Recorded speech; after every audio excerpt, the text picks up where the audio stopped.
శంకర భగవత్పాదాచార్యుల వారు మనకు అనుగ్రహించినటువంటి కనకధారా స్తోత్రం తెలియని వారు ఎవరూ ఉండరు. ఈ యొక్క కనకధారా స్తోత్రాన్ని నిత్యం ఎవరైతే పారాయణ చేస్తూ ఉంటారో వారందరికీ కూడా లక్ష్మీ కటాక్షం కలుగుతుంది. విశ్వామరేంద్ర పద విభ్రమ దానదక్షం ఈశన్ నిషీదతు మయీక్షణ వీక్షణార్థం అంటూ ఇందులోనే లక్ష్మీ సంబంధమైనటువంటి వైభవం అంతా కూడా చెప్తారు శంకరాచార్యుల వారు. అమ్మా, నీ కరగంటి క్రీగంటి వీక్షణములు ఏవైతే ఉన్నాయంటే కనుచూపుల చివరలో ఉండేటువంటి కాంతి రేఖలు ఏవైతే ఉన్నాయో అవి ప్రసరిస్తే చాలమ్మా.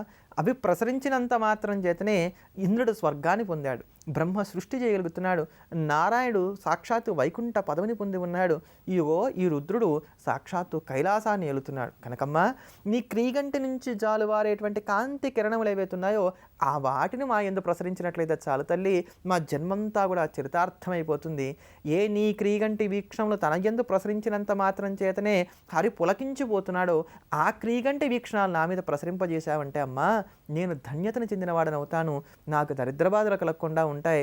నీ దయామృతమునకు పాత్రుడైనటువంటి కారణం చేత నా జీవితం అంతా కూడా సుఖంగా సాగిపోతుంది. కనుక తల్లి, వేరే ఏ వరాలు నేను కోరనమ్మా, నీ క్రీగంటి వీక్షణాలు ఏవైతున్నాయో వాటిని నా యందు ప్రసరింపజేసినట్లయితే చాలు అని చెప్పని చాలా దీనంగా ఎంతో దయాద్ర హృదయంతో శంకర భగవత్పాదాచార్యుల వారు ఈ స్తోత్రంలో ఉన్న అమ్మవారిని ఎలా శరణు వేడాలో తెలియజేస్తారు.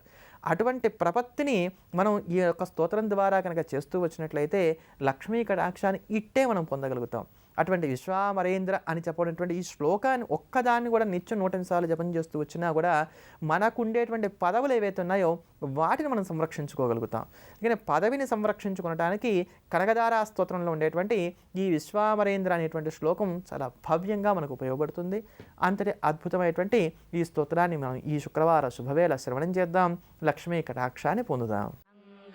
हरेः पुलकभूषणमाश्रयन्ति भृङ्गाङ्गनेव मुकुलाभरणं तमालम् अङ्गीकृताखिलविभूतिरपाङ्गलीला माङ्गल्यदास्तु मम मङ्गलदेवतायाः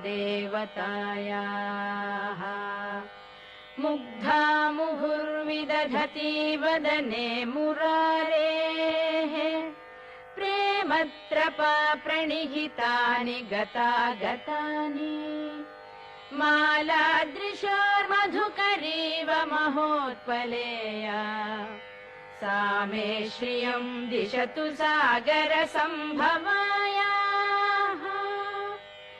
आमीलिताक्षम् अधिगम्य मुदा मुकुन्दम् आनन्दकन्दमनिमेषम् अनङ्गतन्त्रम् आकेकरस्थितकनीनिकपक्ष्मनेत्रम् भूत्यै भवेन्मम भुजङ्गशयाङ्गनायाः बाह्वन्तरे मधुजितश्रितकौस्तुभेया हारावलीव हरिनीलमयी विभाति कामप्रदा भगवतोऽपि कटाक्षमाला. అమ్మా, అలాంటి వాళ్ళది నిజమైన ప్రేమ కాదు, అది వ్యామోహం. ఎగ్జాక్ట్లీ చిన్నత్త, నిజంగా ప్రేమించుకున్న వాళ్ళు అలా చేయరు. ఎంత మనసు విరిగిపోతే కన్న కూతుర్ని పట్టుకొని మా దృష్టిలో చచ్చిపోయా ఉంటుందా తల్లి?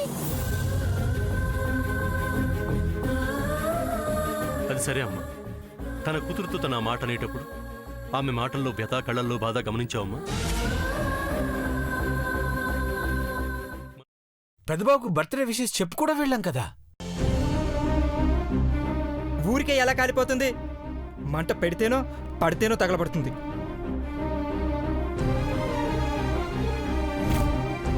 కరెక్ట్ చిన్నబాబు, నీకొచ్చినట్టే నాకు డౌట్ వచ్చింది.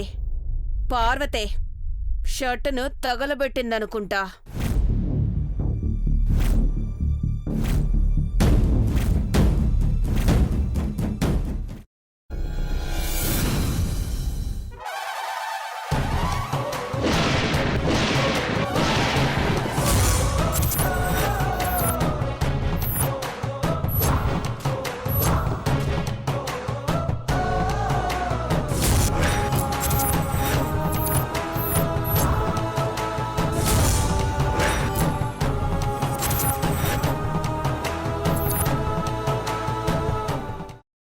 వేయించుకున్న తర్వాత పొట్టు తీసేసి చాప్ చేసి పక్కన పెట్టుకోవాలి. ఒక ప్యాన్లో కొద్దిగా నూనె వేడి చేసి అందులో ఆవాలు, మినప్పప్పు, శనగపప్పు, కరివేపాకు, సన్నగా తరిగి పెట్టుకున్న ఉల్లిపాయలు వేసుకుని 1 నిమిషం పాటు వేయించుకోవాలి. ఆ తర్వాత కాల్చి కట్ చేసి పెట్టుకున్న వంకాయని కూడా అందులో వేసుకుని బాగా మిక్స్ చేసి బౌల్లోకి ట్రాన్స్ఫర్ చేసుకుని అందులో తగినంత చిక్కటి పెరుగు లేదా పల్చటి పెరుగు వేసుకుని మిక్స్ చేసి అన్నంతో కానివ్వండి, చపాతీతో కానివ్వండి సర్వ్ చేసినా చాలా బాగుంటుంది.